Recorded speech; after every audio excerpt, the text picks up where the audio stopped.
Imagine n'osiba omwana wa munno mu kkomera ennaku zonna z'amazeeyo ku ssaawa ya kkooti n'ojja nga toyina bujulizi ku musango guli ku level ya rape ne defilement ng'ekisinga okubeera ekyettunzi oba buli muntu kyatunuulidde ye medical report yebadde eyina okukimalayo mu byonna ffenna okukakasa dda nti omusango gusinga Hajji oba nedda naye ku ssaawa zino ne kiba nga mukyakuŋŋaanya obujulizi nga ne medical report togirina kati ndi mu kwebuuza bujulizi ki obwo bwatuka okukwata ku raani olayire ogambe nti oyina obujulizi era okakasa nti muwalaawe yeebakibwako kitaawe ebintu ebimu byetaagamu just common sense ku lunaku lwa kkooti ne kiba nga ne medical report nayo yennyini togirina kati nze kinzigira mu bwongo ddala obujulizi onoonya bwenkana kikubanga bw'omala okweta medical report buno obulala bwonna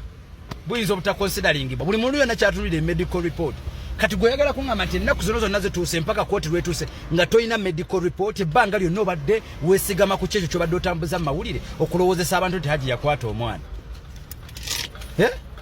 kati mu mawulire yonna obadde onoonyaayo ki obadde onoonya justice ki eyo gyobadde osaba abantu nti bagikuwe kati obadde wali yagatudde ku sayidi yo tuswalire mu kooti ng'olayiro bwe kibadde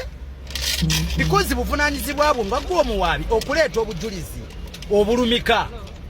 era mu mateeka mwenna abagobera vidiyo yange omuwawaabirwa defense ye ne bwebeera nnafwetya ye ne bwasigala ku kimu nti saakwata mwana kati gw'omuwaabi olina buvunaanyizibwa bwo okuleeta bujulizi bukakasa nti yakwata omwana kati bujulizi ki nga ne medical report togirina ngate omwana wa munne ali mu kkomera omusango gwe wamutaddeko ekibonerezo kiba kyakuwanikibwa kalabba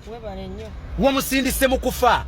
kakati ekyebuuzibwa omaliridde omwana wa munno nti alimbirwe akomererwe ku musalaba oafe agende ku kibonerezo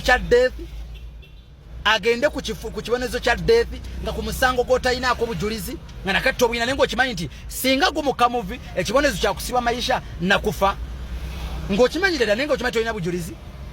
can imagine so tulina okwekuba mu mitima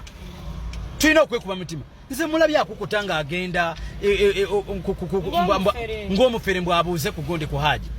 ddala naawe ng'okimanyi bulungi nti olimba omwana wa muno wamusindika mu nkomyo omubuuzaako ki bw'obanga obadde mutuufu nga toleese eddagala limuzikiza obadde obuuzaako wati ngukyobeerawo omumisinga bagazi mwana kimukola ebikolobero nga kyonna tukyakozesa laavu yakyo bwe kijja kimwemolerako ku gundi tuddamu okutegeeza nti n'eddogo ligenda kufuluka naye nno gye gali agakazi era gatabadde na mukooti fe ababadde mu kooti tukubuulidde kyekyo ekibaddeyo nga bwe tujja ne updates ku byonna ogera bisanga ku Next Edition TV ne amawulire agaliwo omuwaabi nga Hajjati Zuula na Kisuyi kazibwe oba mwize aze mu kooti nga talina bujulizi. Ladies and gentlemen, Hajjati azze mu kooti nga talina bujulizi era ng'omubbi bw'abeera kati kamba kiddamu mubadde mugamba sima kati nsaze eddiiro from today officially ne ku kyennyongedde okulaba mu kooti ndi timu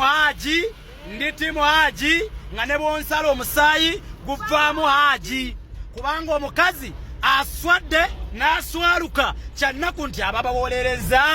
bali ku byeyeeyo tebali ku ground fe ababadde ku ground bye tubagamba nti omukazi azze talina bujulizi era munnange n'asaba kooti mbwe mwongereyo ng'ennaku z'omwezi 13 munnange asobole okukomawo naye ekibadde ku kooti bannanga Hajjati abaddewo bw'ati bwannamunigina ne bawunsa abaddewo bw'ati bwannamunigina ne bawunsa kye imagine nga talina wadde na muntu wadde ali ku lusayidi ye leero mujja kukiwulira tumbaavu obubbi obukujjudde kikazi gwe kati ate katukiddamu oli kikazi kibbi enkumbi nagisonseka mu mwana mbasobole okusanga mwana oli kibbi ndowooza okitegedde oli kibbi tugenda kuboola abaana b'ozadde ne boolizaala tugenda kubaboola kubanga kyobadde oyagala okukola musajja munnaffe kya butemu kya bubbi kya kusiraanya bulamu naawe siraana ennaku zo zonna osiraana ekirambo muli babi nnyo omusajja yakuyamba olina abaana be balwadde be balina enjoka esotoka simanya sikoseero omusajja azuuka kiro sawa 9 n'adduka emisana kiswadde butekirina bujulizi komaaniina bulijjo otambulirawo komaaniina bulijjo otambulirawa Bannayuganda live yange bagikuttemuko ne updates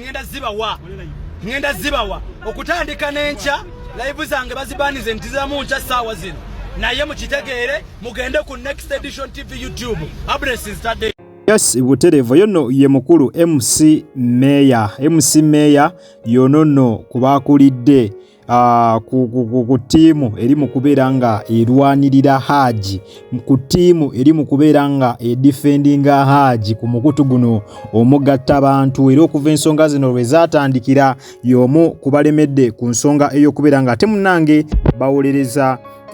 Hajji Ali okusobola okulaba nga asomoka obuzibu buno bwonna bwalimu. Nga bw'omanyi mu mbeera yonna era wabaawo abayisaawo propaganda era bagamba nti ono y'omu ku Hajji be yasasula okubeera nga bamulwanirira ku social media. Kyensuubira nti si kituufu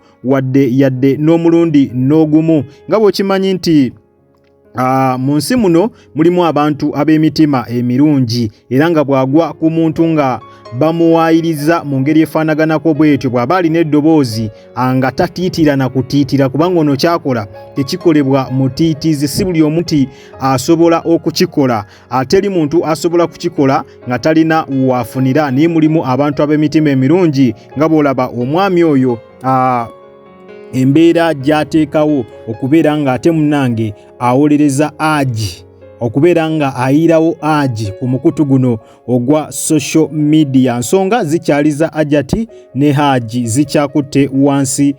ne waggulu, nga Hajji olunaku olwaleero yalabiseeko mu kooti, wabula nga kooti yayongezeddwayo paka nga ennaku z'omwezi 13 nga kitegerekese nti oludda oluwaabi lubadde teruyina bujulizi bulumiriza Hajji Ali, era oludda oluwaabi ne lusaba kooti ebongereyo time babeere nga munnange bongera okubeera nga bategeka bakuŋŋaanya obujulizi bakumonga ennaku z'omwezi 13 omwezi ogwa Novemba babeere nga ate baleeta obujulizi omusango gwongere okubeera nga munnange ate guwulirwa. Ensonga zikyagendera ddala maaso nnyo nga bw'okiwulira. Abasinga badde beebuuza Nisha nga talabiddwako. Nisha mu nsonga zino kigenda ba kizibu nnyo okulabibwako. Ono balooya be balina okumuyita bonga bo, sorry ba judges be balina okumuyita bonga bo, ne bamukunya mu ngeri eri private bonga bo, ne bafuna information gye baagala, then omusango ne gulyoka gweyongera maaso awo tateekeddwa kubeerawo mu kooti. Naye nga yonna gye binaggwera updates tujja beera nga tuzikutuusaako butereevu wano ku Jika Media. Kale kankulage n'akatambi akalala anti abeepikira Hajji nabo basusse obungi, bagamba nti Hajji bovaayo ffe twagala okubeera nga tukunaazaako ennaku, ffe twagala okubeera nga tukwerabiza ennaku ya Hajjati, ffe twagala okubeera nga tukwerabiza ennaku y'omukazi oyo kubanga ennaku gyakuyisizaamu impitirivu. Kankulaga abakazi nga we beepikira Hajji, n'oluvannyuma nkomewo tubeere nga tweyongera maaso. Tata Hajji tukulinze fe abateesabika be muyita bakafiire abeesabika babatuusiza wano, naye nkulinze taata, njagala nkufumbire tooke ng'ovudde munda ndayidde nsalaavu masa ngenda kufumbira, siri kulabya naku taata oli musajja mulungi bakubonyaabonyeza fe boona batusula ku bunkenke basingwa maaza tebatukwatirangako baana, naye noyimirira n'ogamba ngu bakukwatira omwana mu kasenge ku kitanda batulage kaddeeka wafuluma otya. Njagala kubuuza mukazi gwe yafuluma atya mu buliri bwo?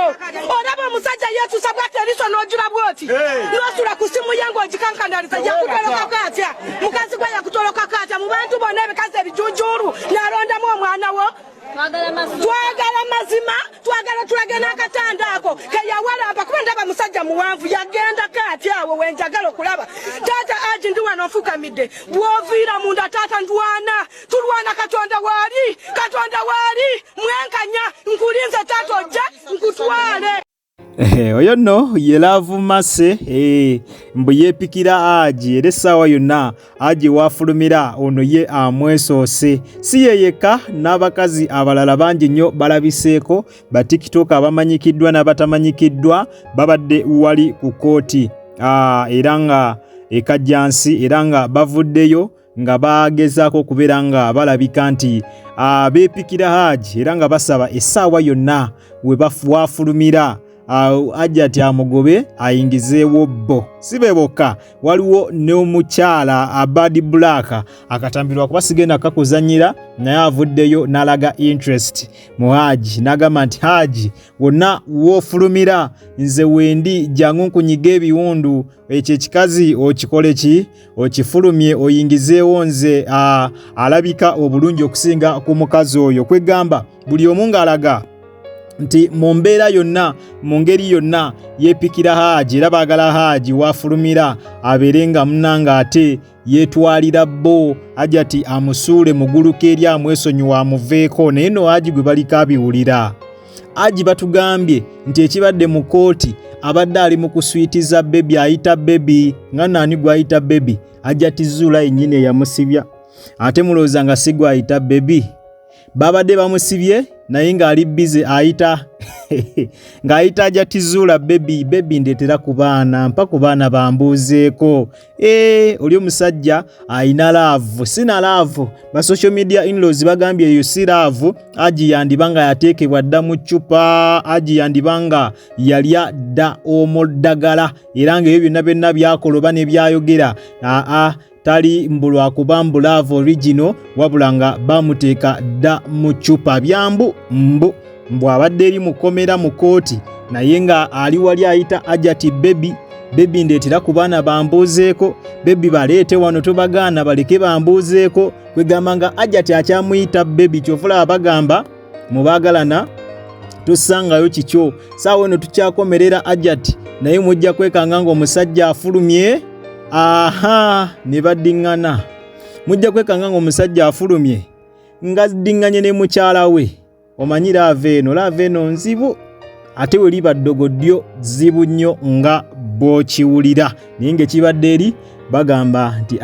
Hajji yayise dda Hajjati bebi leetera ku baana bambuuzeeko ekitegeeza nti Hajji tannapondooka omukyala akyamwagala. Kale nyongera okujjukiza kyobadde kujjika media era nga gwe wenna tunaba kulabika nga osubscribinga genda maaso subscribinge olikinge okomentinge ate era osharinge. Twera okutandika on notification bell yo buterevu ojja kubeera nga ofuna notification buli lwembeera nga nkuteereddeyo video empya. Nakugamba osanga kalango wonna toka skippinga kubanga yengeri gyonzo okulabika nga ate munnange osupportinga mu mirimu gyange gino. Kwatawo mu kigalo buterevu video eno ojja kubeera nga ogimperedde like mwabatulabira ebweru w'eggwanga kusana mmwe abatulabaka mu ggwanga Uganda nyongera okubebaza timwebale nnyo mwebalire ddala temujjanga okwo omukama abampeera ekyo kyennyini kyemusingira ddala okwagala. Kale munzikirize mberekereze akuume atakuumira mpeera mweraba.